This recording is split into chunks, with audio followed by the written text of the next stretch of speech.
Hello, everybody, and welcome to the Sports Dungeon. I'm your host, Loren Tepper. Well, it's been a little while since we've had an episode, but school started back up, and it's time to get back in the saddle as schools start rolling in here. And the man who's here each and every year, he's got one of the premier tennis programs in the smaller classifications. Coach Killer Cox is here, and the Bergman Panthers and Lady Panthers tennis team.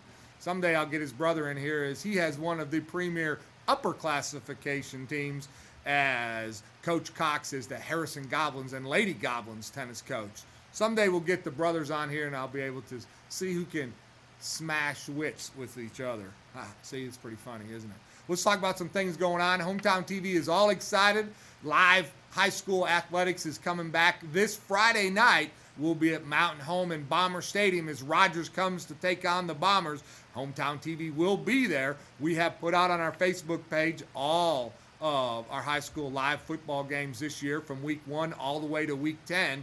Probably in the next couple of weeks, we will put out our basketball schedule. We have started to let that schedule out. We're just waiting on a couple of teams to confirm that we're going to be able to be at their location, as well as the teams to declare to make sure they're going to have enough eligible players to field a team.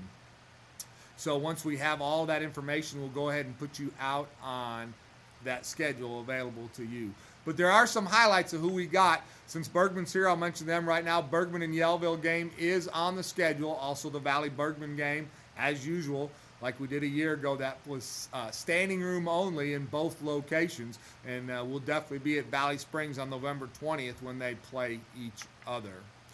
Well, let's talk about tennis. Since we're talking a little bit about tennis, I want to give Coach Sparky down at Western Grove. She coaches the St. Joe Western Grove Bruno Payette team. She has agreed to take on, in conjunction with the Harrison CVB, the state Class 2A, or the lower classifications tennis tournament, will be here in Harrison. So in middle of October, you start seeing a lot of school buses around here. You'll figure out that the tennis courts down by the junior high will be busy with schools participating in the state tournament. Well, I'm going to take a short break. We come back, we'll talk to and see what kind of enlightenment he's got for us. We'll talk to Killer Cox. We'll be right back.